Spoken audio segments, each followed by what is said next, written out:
పల్నాడు జిల్లాలో పోలింగ్ అన్నది మీరు చూస్తే ఆ రోజున పోల్ డే రోజున 85.65% పోల్ నమోదైంది ఈవీఎంస్ ద్వారా ఉన్న 1929 పోలింగ్ స్టేషన్స్లోనూ.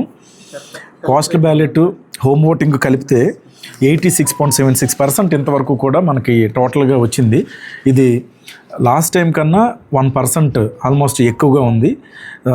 సో ఇంత పొలిటికల్లీ సెన్సిటివ్ డిస్ట్రిక్టు అయినప్పటికీ కూడా కొన్ని చోట్ల చిన్న చిన్న సంఘటనలు జరిగినప్పుడు కూడా ప్రజలు మాత్రం పెద్ద ఎత్తున ఓటర్లు అందరూ కూడా ఈ పోలింగ్ స్టేషన్స్కి వచ్చి రాత్రి 9-10 గంటలైనా సరే ఎక్కడ ఎటువంటి ఇబ్బంది పడకుండా వాళ్ళు తనకున్న ఓటుని వినియోగించుకొని ఇంత పెద్ద ఓటర్ టర్నౌట్ ఇచ్చినందుకు ప్రజలందరికీ, ఓటర్లకి అందరూ కూడా జిల్లా కలెక్టర్కి నేను ప్రత్యేకంగా ధన్యవాదాలు తెలుపుకుంటున్నాను. ఎందుకంటే 86.76% మనకి ఇప్పుడు స్టేట్లో ఉన్న 26 జిల్లాల్లోనూ కూడా మనం థర్డ్ హైయెస్ట్లో ఉన్నాం.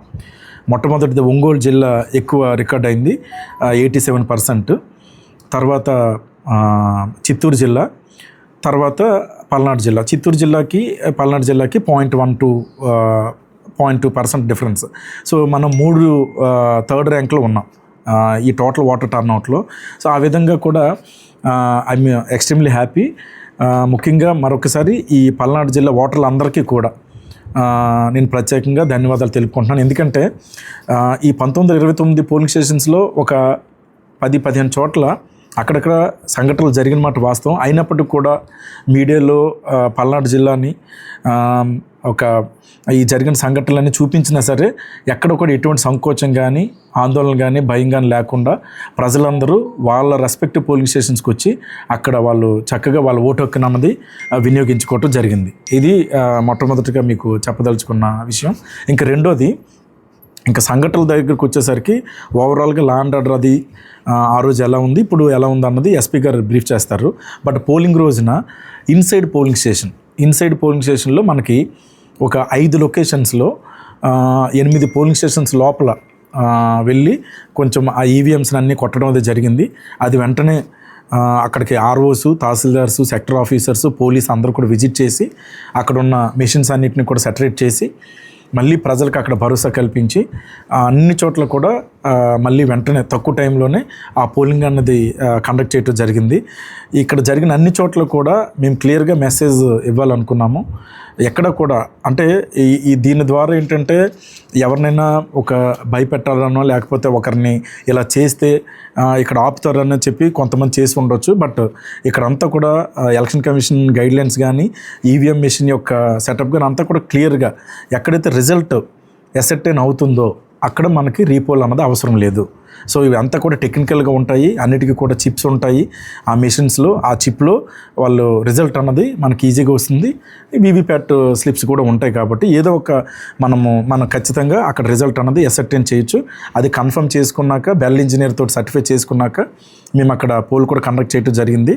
సర్ప్రైజింగ్గా ఎక్కడైతే ఇలాంటి డ్యామేజ్ జరిగి ఒక గంట, అరగంట డిస్టర్బ్ అయిందో అక్కడ ఎక్కువ వాటర్ టర్న్అవుట్ వచ్చింది. అక్కడ సుమారు 80% వాటర్ టర్న్అవుట్ ఇక్కడ రావటం అన్నది ప్రజలు వెంటనే ఈ పరిస్థితిని అర్థం చేసుకొని ఎలాగైనా తన ఓటుని వినియోగించుకోవాలని ముందుకు రావటం అన్నది నిజంగా అభినందనీయం. అయితే ఈ అన్ని కేసుల్లోనూ కూడా ఎఫ్ఐఆర్ పెట్టడం జరిగింది. ఈ 8 పోలింగ్ స్టేషన్లో జరిగిన వాటిల్లో సుమారు అన్నింటిలో కూడా అరెస్ట్ చేయడం జరిగింది. సో వీళ్ళందరి మీద కూడా చాలా టైట్ సెక్షన్స్ ఉంటాయి. ఇవన్నీ కూడా నాన్ బెయిలబుల్. సో ఖచ్చితంగా వీళ్ళందరికీ కూడా తగిన శిక్ష పడే విధంగా చూస్తాము. ఎవరిని కూడా ఈవీఎం డ్యామేజ్ ఎవరైతే పోలింగ్ స్టేషన్లో చేశారో వారెవరిని కూడా విడిచిపెట్టే ప్రసక్తి ఉండదు. ఎందుకంటే ఇది ఇంకా ఒక సీరియస్ క్రైమ్ అన్నమాట. ఇది ఎలక్షన్ కమిషన్ గైడ్లైన్ చాలా టఫ్గా ఉంటాయి.